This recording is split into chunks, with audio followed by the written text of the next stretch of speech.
Bowling में जान मारा, आकाशदीप अकेले करे तो क्या, जिता के आपको दिया है। टू बी वेरी ऑनेस्ट ना, एजबैस्टन टेस्ट आप मोहम्मद सिराज, प्रसिद्ध कृष्णा, रविंद्र जडेजा, इन सब के बारे में बाद में बातें होंगी, पहले बात होगी वहां पे आकाशदीप की, और उनसे भी ऊपर अगर किसी की बात होगी एजबैस्टन टेस्ट में तो बात होगी शुभमन गिल की, कप्तान की बात होगी। वो 450 प्लस रन एक मैच में मारना बहुत बड़ी बात होती है, बहुत बड़ी बात होती है।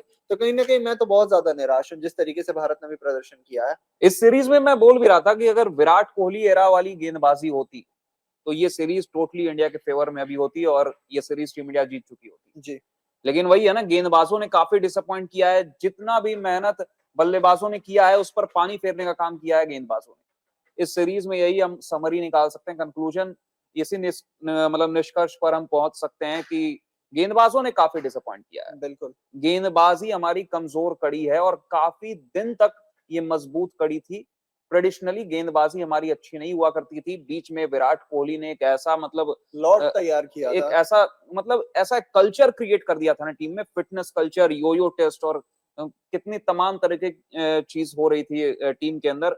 लेकिन उसके बाद अब वो मतलब कल्चर वापस से एकदम डिप्लीट होता दिख रहा है। मतलब आपके गेंदबाज टॉप फिटनेस लेवल पर नहीं है। जसप्रीत बुमराह 3 टेस्ट मैच खेलेंगे। भाई ऐसा बोला जा रहा है जैसे कि जसप्रीत बुमराह कोई एहसान कर रहे हो। आप मोहम्मद शमी को इस कंडीशन में क्यों नहीं लेकर गए?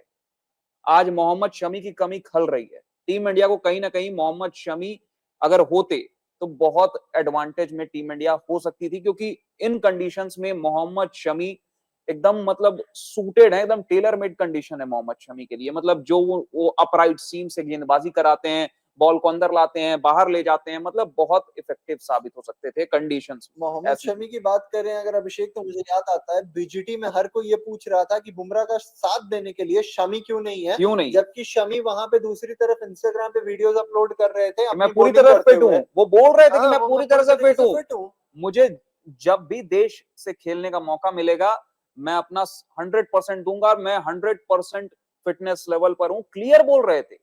इतना कंफ्यूजन रखा गया मोहम्मद शमी को लेकर, पूरे दौरे पर ये कंट्रोवर्सी चलती आई। खुद कहते थे, कप्तान खुद प्रेस कॉन्फ्रेंस में, रोहित शर्मा कप्तान थे, वो खुद प्रेस कॉन्फ्रेंस में आके कहते थे कि हम उन्हें रेस्ट देना चाहते हैं, उनकी बॉडी अच्छी तरीके से रिकवर हो जाए। अच्छा, मैं ये भी सवाल, चैंपियंस ट्रॉफी में मौका मिला, दिखा दिया मोहम्मद शमी ने। ऑस्ट्रेलिया जैसे एक इंपॉर्टेंट गेम में सेमीफाइनल में 4 या 5 विकेट, बिल्कुल बहुत अच्छी बॉलिंग की थी, बिल्कुल बहुत अच्छी बॉलिंग की थी। और कहीं ना कहीं मोहम्मद शमी, देखिए अगर दुबई की बात करें ना तो लोग ये कहेंगे कि मोहम्मद शमी का आपने वो 2023 ओडीआई वर्ल्ड कप वाला जलवा नहीं दिखते, वहां पे नहीं दिखा। क्यों नहीं दिखा? क्योंकि वो स्पिनर्स के लिए फेवर में था। आपको याद है वहां पे वरुण चक्रवर्ती की गेम थी, वहां पे कुलदीप यादव की गेम थी, वहां पे रविंद्र जडेजा की गेम थी। उसके बावजूद वहां पे शमी ने इम्प्रेस ही किया था। हालांकि शमी को यहाँ पे लेके जाना एक तरीके से बहुत ही कहीं ना कहीं वो इंजर्ड भी थे, ये भी कह सकते हैं हम कि इंजरी के बाद फिर अभी मिड ऑफ द सीरीज में जब इंडिया और इंग्लैंड की जो सीरीज चल रही थी उसमें मिड में उन्होंने अपने स्टेट टीम के लिए वापसी की। तो चलिए मैं मानता हूँ एक सेकंड के लिए कि आप उन्हें एक लंबी रस्सी देना चाहते हो, ठीक है, आपका जो भी दिमाग में चल रहा है कि मोहम्मद शमी इंजरी ग्रस्त रहते हैं, कहीं ना कहीं वो ग्रसित रहते हैं इंजरी से, आप उन्हें थोड़ा समय देना चाहते हो। बट एटलीस्ट मैं जो कह रहा था, विराट कोहली का आपने जिक्र किया, विराट कोहली से मुझे याद आया, विराट कोहली ने टेस्ट क्रिकेट में अ पैक ऑफ वुल्व्स तैयार किया था। वो जो बॉलिंग लाइनअप थी ना, उमेश यादव, भुवनेश्वर कुमार, ईशांत शर्मा, जसप्रीत बुमराह, मोहम्मद शमी, वो पैक ऑफ वुल्व्स थे, वो भेड़िया थे जो एक साथ शिकार करने के लिए निकलते थे। अब वो चीज आपको टीम इंडिया में अब कुछ शिकार होते हुए नजर आते हैं। अब बॉलर्स उस समय वो शिकार के लिए निकलते थे और इसी वजह से आपने वो लेवल भी देखा था बॉलिंग में और वो एटीट्यूड में भी कहीं ना कहीं कोहली के, कि भाई मेरे पास जो लड़के हैं ना बॉलिंग में, आप इन्हें इंडियन पिचेस दे दो, आप इन्हें इंग्लैंड की पिचेस दे दो, आप इन्हें साउथ अफ्रीकन पिचेस दे दो, आप इन्हें ऑस्ट्रेलिया के पिचेस दे दो, कोई भी पिच दे दो, ये उतरे ही शिकार करने के लिए है। आपको पेस चाहिए, उमेश यादव ले लो, ईशांत शर्मा ले लो। आपको स्विंग चाहिए, उमेश यादव की जगह नहीं बनती थी, इतनी खतरनाक बॉलिंग लाइनअप थी। वही तो मैं कह रहा हूँ कि आपको स्विंग चाहिए, भूवी ले लो, आप मोहम्मद शमी ले लो। आपको हर कंडीशन का बॉलर चाहिए, आपके पास जसप्रीत बुमराह अवेलेबल ही है, हर मैच में आ रहा है। तो वो हुआ करता था, पैक ऑफ वुल्व्स थी वो जो शिकार करने के इंस्टिंक्ट से उतरते थे ना, वैसे थे। अब तो कुछ शिकार हो रहे हैं यार। आपको जैक क्रॉली बेन डकेट मार रहा है भाई, जैक क्रॉली बेन डकेट को इस सीरीज में आपने कई बार आउट किया हुआ है और कम रन पे भी आउट किया हुआ है। उन्होंने भी डोमिनेट किया, आपने भी डोमिनेट किया, but at the end you had the last laugh always.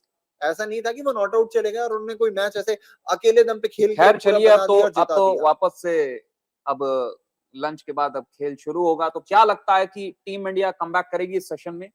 क्या ये सेशन टीम इंडिया के नाम होगी? देखिए, अगर सेशन कंट्रोल की बात करें तो अभी तक जो मैं देख पा रहा था कि 2 सेशन जो रहे हैं वो पूरे तरीके से इंग्लैंड के नाम रहे हैं और 2 सेशन एक तरीके से शेयर्ड रहे हैं, जहां पे इंग्लैंड की भी थोड़ी बहुत फाइट रही है, जहां पे भारत ने भी थोड़ी बहुत फाइट दिखाई है, पर एक भी सेशन ऐसा नहीं था जिसे भारत ने डोमिनेट किया है। तो I just hope, fingers crossed, कि ये जो सेशन होने वाला है ये भारत के नाम रहे।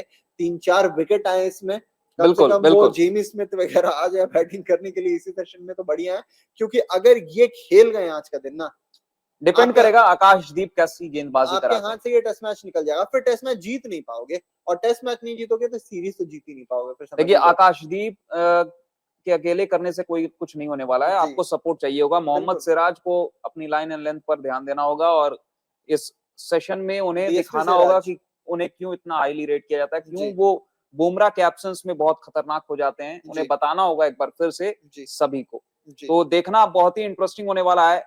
पेप टॉक चल रहा है हर्डल में, टीम इंडिया और शुभमन गिल मोटिवेशन दे रहे हैं अपने खिलाड़ियों को और बता रहे हैं कि इस सेशन में कुछ भी करके हमें विकेट तो लेने होंगे। अगर बिल्कुल। हमें इस टेस्ट मैच में बने रहना है, इस सीरीज को अगर बराबरी पर समाप्त करना है, तो ये सेशन बहुत ही इंपॉर्टेंट होने वाला है कहीं ना कहीं इस टेस्ट मैच के कॉन्टेक्स्ट में। जी, तो ऐसे में अब देखना बहुत ही इंटरेस्टिंग होने वाला है। आयुष, प्रेडिक्शन? 3 विकेट गिरने वाले हैं इस सेशन में। 3 विकेट? हुँ।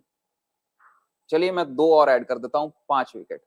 5 बहुत ज्यादा है, मुझे नहीं, लगता है 3 विकेट जाएंगे, अगर चलिए देखते जाएंगे हैं। 3 तो 5 भी जाएंगे। चलिए, हाँ, ठीक है। आई जस्ट होप आपकी बात सही है और मेरी बात बिल्कुल, गलत हो। बिल्कुल, बिल्कुल, मैं तो यही होप बिल्कुल। करूंगा। चलिए, तो फिर तमाम बातें हो गई। वापस से मैच की अगली सेशन में जैसे ही ब्रेक मिलता है फिर से जुड़ेंगे आपके साथ। आपकी लाइफ का सिलसिला अब हम निरंतर तौर पे जारी करते जा रहे हैं, तो आप भी प्यार देते रहिएगा और अभी के लिए दीजिए हम दोनों को इजाजत। शुक्रिया। नमस्कार।